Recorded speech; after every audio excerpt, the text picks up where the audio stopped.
Hello girls, we are continuing characteristics of information. तो आज जो पहली characteristic हम देखेंगे that is validity.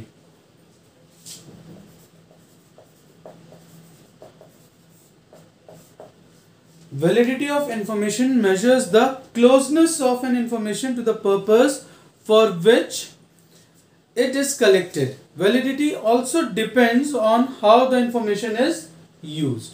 Means कोई भी इंफॉर्मेशन कितनी वैलिड है, कितनी क्लोज है हमारी प्रॉब्लम के, वो इस पर्टिकुलर कैरेक्टरिस्टिक्स में हम जज करते हैं. अगर वो क्लोज नहीं है, अगर वो उस पर्टिकुलर प्रॉब्लम के आसपास भी नहीं है, तो उसका कोई यूज नहीं है. जैसे अगर हमें इंफॉर्मेशन अपने बैंक अकाउंट की चाहिए, हमारे दो बैंक अकाउंट हैं, एक में हमारा लोन अकाउंट है, एक हमारा सेविंग अकाउंट है. करंटली अगर मुझे लोन अकाउंट की इंफॉर्मेशन चाहिए और बाय चांस लोन अकाउंट की इंफॉर्मेशन ना लेके मैं गलती से अपने सेविंग अकाउंट्स की इंफॉर्मेशन ले आऊं, तो उसका कोई यूज नहीं है. क्यों? क्योंकि रिक्वायरमेंट किसकी थी? मुझे ये देखना था कि मेरा लोन अभी कितना बचा है, ईएमआईज का कितनी ईएमआईज बची हुई, क्या इंटरेस्ट आ रहा है, फिक्स्ड इंटरेस्ट रेट है, फ्लोटिंग इंटरेस्ट रेट है, ये सारी चीजें मुझे देखनी है. अगर मैंने उसकी जगह गलती से अपने सेविंग अकाउंट्स की डिटेल्स पास ऑन कर दी जहां पर भी रिक्वायरमेंट थी, तो उसका कोई यूज नहीं रहेगा. तो validity defines the closeness of information regarding the situation. Clear? Next is the next type is reliability.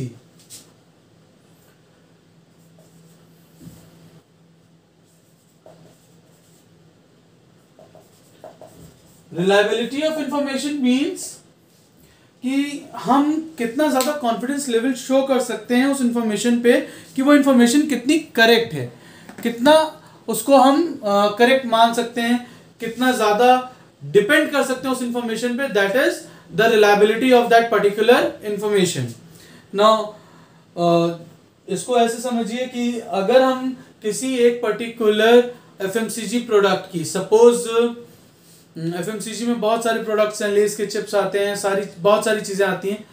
अगर मुझे लेस के या पेप्सिको जो कंपनी है जो ओन करती है काफ़ी सारे ब्रांड्स को, सब ब्रांड्स को, उसके रिगार्ड्स में इंफॉर्मेशन चाहिए, तो मैं पेप्सिको के ही पर्टिकुलर पर्सन से पूछूंगा, तब मैं कहूँगा जो सैंपल मैंने वहाँ से लिया है वो रिलायबल है. पेप्सिको की इंफॉर्मेशन में जाके कोको कोला कंपनी से लूंगा तो वो रिलायबल नहीं होगी, क्योंकि सोर्स डिफर कर रहा है. दोनों कॉम्पिटिटर कंपनीज हैं.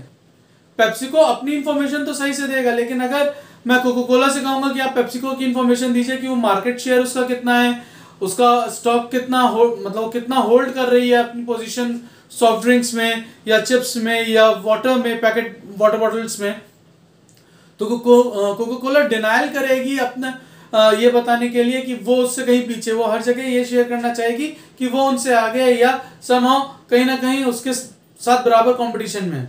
माइट भी हो सकता है दोनों बराबर कंपटीशन में हो, माइट भी कोको कोला आगे हो. इट्स जस्ट एन एग्जांपल कि कोको कोला उस समय हमें सही पर्टिकुलर इंफॉर्मेशन पेप्सिको की नहीं देगी. और सेम गोज विद पेप्सिको. अगर मैं पेप्सिको के किसी एम्प्लॉय से या पेप्सिको के मैनेजमेंट से उनकी राइवल कंपनी कोको कोला के बारे में इंफॉर्मेशन लेना चाहूंगा, तो वहां से मुझे सही इंफॉर्मेशन नहीं मिलेगी, या मुझे क्लियर बोला जाएगा कि हमारे पास इंफॉर्मेशन नहीं है. दैट इज द रिलायबिलिटी कि मैं कौन सा सोर्स यूज कर रहा हूँ, कौन सा सैंपल यूज कर रहा हूँ, जो कलेक्शन मेथड है क्या वो सही है कि नहीं.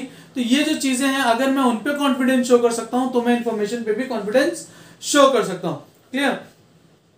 Now after reliability, next topic is consistency. What is consistency basically? हमारा consistency की बात करें तो consistency का मतलब है एक particular frame. ठीक है? हम किस बेसिस या किस पैटर्न पे अपनी इंफॉर्मेशन को कलेक्ट कर रहे हैं. मीन्स अगर मैं इन जनरल वे में बात करूं किसी भी मैनेजमेंट की, तो कोई भी मैनेजमेंट होती है वो कुछ पर्टिकुलर टाइम पे अपनी रिपोर्ट्स जनरेट करती है. जैसे उसके पास रिपोर्ट्स जो जनरल मेथड्स हैं वो क्या है? डेली है, डेली क्या सेल्स हो रही है या डेली क्या प्रोडक्शन हो रहा है. उसके बाद वीकली है कि वीकली हमने कितना काम किया है. फिर मंथली है कि एक मंथ में कितना काम किया गया है. फिर हमारी क्वार्टरली है, हाफ ईयरली है, ईयरली है, फिर फाइनेंशियल ईयरली है. ठीक है? तो ये जो डिफरेंट चीजें, ये क्या है? ये कोई एक बेस, एक पैटर्न है जिसके बेसिस पे हम अपनी रिपोर्ट्स को जनरेट करें. ये कंसिस्टेंट होना चाहिए. ऐसा नहीं है कि कभी हमने कहा कि नहीं मुझे इस क्वार्टर की नहीं ईयरली रिपोर्ट चाहिए, या अगर हम वीकली एनालिसिस कर रहे हैं तो हम डे टू डे रिपोर्ट पे बात करें, तो ये पॉसिबिलिटीज नहीं होती है। कंसिस्टेंसी, एक कंसिस्टेंट पैटर्न हमें फॉलो करना चाहिए। फाइन। उसके बाद जो हमारा टॉपिक आता है या जो हमारी कैरेक्टरिस्टिक आती है, दैट इज एज और टाइमलीनेस। एज और टाइमलीनेस। किसी भी इंफॉर्मेशन की हम बात करें तो एक एज होती है, एक उसका टाइम पीरियड होता है यूज करने का। ऐसा नहीं है कि हमने जब कंपनी स्टार्ट की थी उस समय जो हमारा कैपिटल था वो आज के टाइम पे भी सेम रहेगा, या हम उसे अपडेट नहीं करेंगे, या अपडेट किया है तो उसे हम अपनी फाइल्स में शो नहीं करेंगे। तो ये एक एज है कि जो धीरे धीरे टाइम के साथ हमारी कुछ इंफॉर्मेशन ऑब्सोलीट होती जाती है, कुछ हिस्ट्री बनती जाती है। हिस्ट्री को हम फिर भी यूज करते हैं कहीं ना कहीं। अगर मैं अपनी कंप्लीट रिपोर्ट जनरेट करूंगा तो मैं हिस्ट्री में पूरी सारी चीजें दूंगा कि स्टार्टिंग कैपिटल कितना था, करंट कैपिटल क्या है, ये सारी चीजें आएंगी। बट अगर मुझे आज के टाइम पे मेरा सीए अगर उस चीज को बैलेंस शीट बना रहा होगा तो स्टार्टिंग कैपिटल नहीं लिखेगा आज के टाइम पे, वो आज का कैपिटल लिखेगा।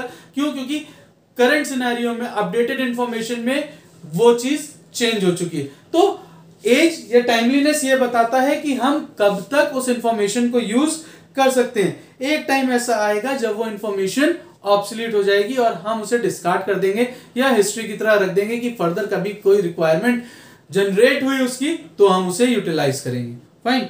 नेक्स्ट आता है mode and format of representation. Mode and format. सबसे पहली चीज तो ये समझिए what is mode and what is format of representation. कि इंफॉर्मेशन को पास ऑन करने के कई तरीके हैं, वर्बल है, रिटन है, पिक्चर्स हैं, ग्राफ्स हैं। ये सारी चीज mode and representation of information में आती हैं। हमें कौन सा मोड यूज करना चाहिए, किस तरीके से रिप्रेजेंट करना चाहिए इंफॉर्मेशन, डिपेंड करता है कई सिनेरियो में। ठीक है, फॉर्मल है या इनफॉर्मल है। इनफॉर्मल है तो हम वर्बल बोल देंगे, काम करता है। फॉर्मल है तो रिटन जाएगा। ठीक, ये चीजें आती है। प्लस अगर मुझे कहीं पर अपनी रिपोर्ट्स देनी है, सेल्स रिपोर्ट्स देनी है या सारी चीजें देनी है जहां एनालिसिस होना है, तो मैं वहां ग्राफ्स का यूज करता हूं। ग्राफ्स का यूज इसलिए करता हूं ताकि हम उसे प्रॉपर्ली चेक कर सकें कि किस तरीके का काम हुआ है। फाइन।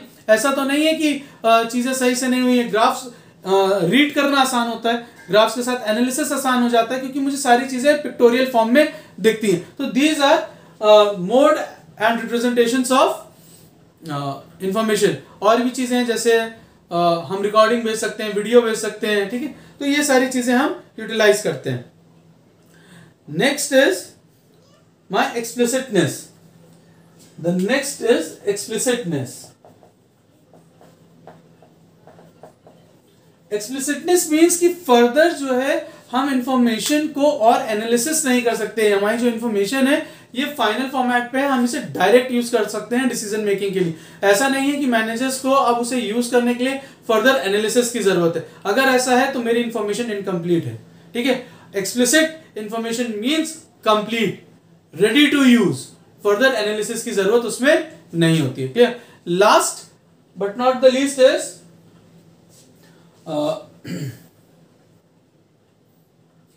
Exception based.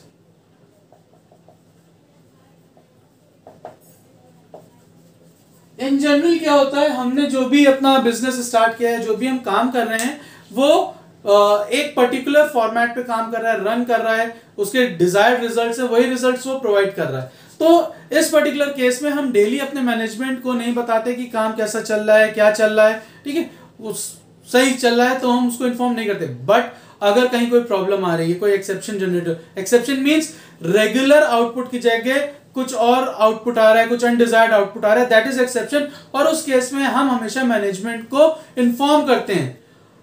इस केस के लिए जरूरी है बताना क्योंकि ये अनडिजायर्ड था, ये नहीं चाहिए था हमें।